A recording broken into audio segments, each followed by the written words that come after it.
If you're anything like me, at some point in FIFA 23, you'll have this big list of career mode saves that maybe you've only played like one match or 1 month in and then got bored. In today's video, I'm going to be telling you some tips to help avoid this. A lot of these tips I've used in my own career modes to help me enjoy career mode a lot more.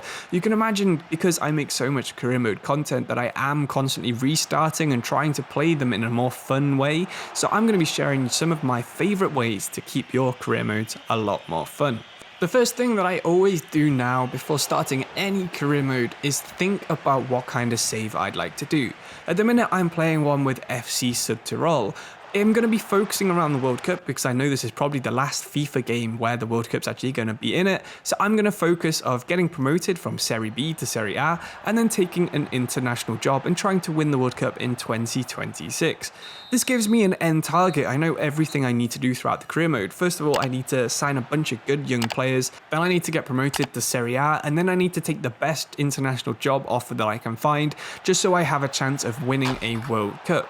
This gives me a really clear defined path. I need to know exactly who I'm going to be signing, where I'm going to be doing, what I need to be looking out for. Otherwise, you can get sort of caught up in always doing the same things.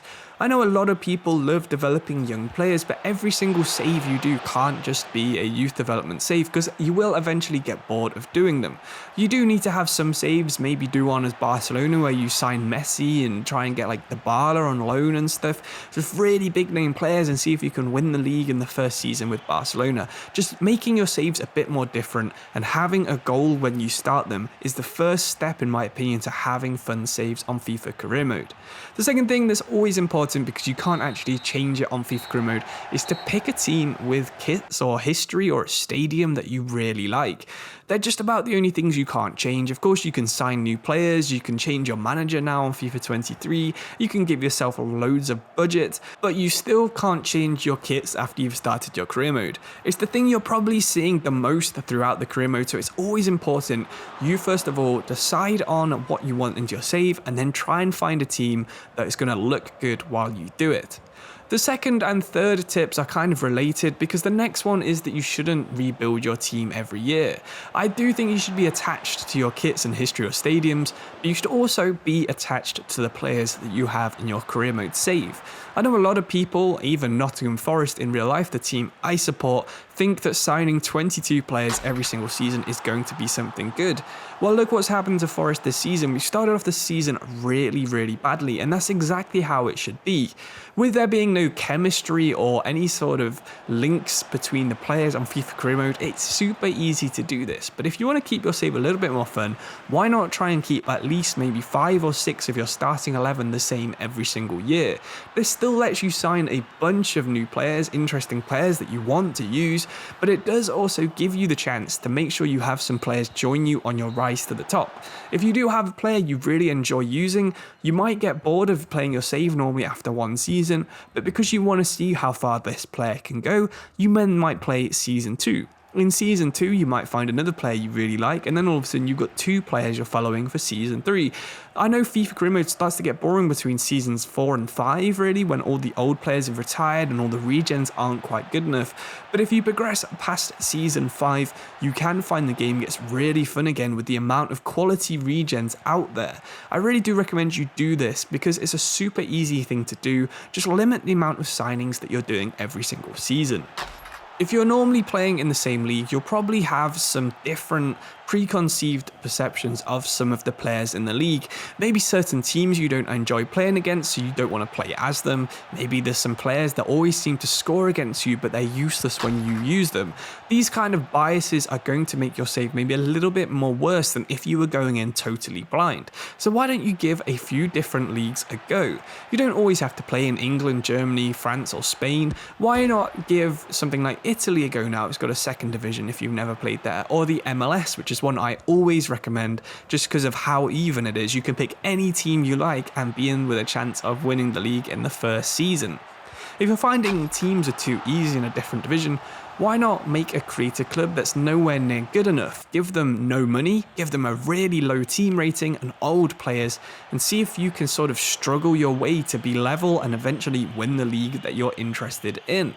While you're doing this, why not try and also focus on a certain set of attributes you'd like to build your squad around? I think there's a certain tendency on FIFA that we all go for the same players. We all like that centre midfielder that's 6'3" with 80 pace, 80 strength, 80 passing and 80 shooting, as well as 80 defending and all the defensive stats as well. Whereas in real life, you probably would rather have someone who's a 90 rated passer but 70 at pace and just as good at everything else. So think of some certain different attributes that you'd like to use in your career mode.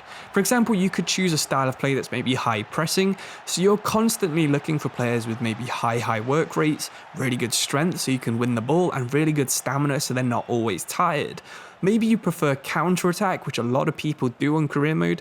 You could focus on attackers with really good pace, midfielders with really good passing and composure, and defenders who can also join the attack and maybe finish. If you're playing something like long ball, maybe you're trying to recreate prime Stoke, you could focus on strikers with loads of height and strength, while your defenders have to have really good long passing.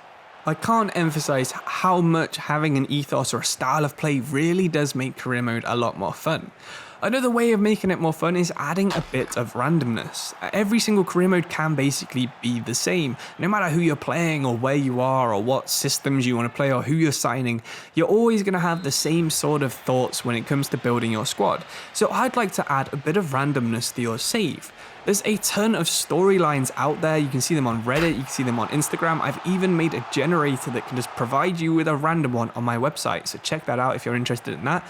But if you're adding something like a storyline or a bit of randomness, maybe every time you get a transfer offer, you flip a coin. If it's heads, you accept. If it's tails, you reject. These kind of things really do add some randomness and take some decisions out of your hands. Because when you're in total control on everything on career mode, it's almost inevitable eventually you'll have the best team in the league with the best youth academy and the biggest budget, which it can be fun to some people, but personally myself, I don't really enjoy.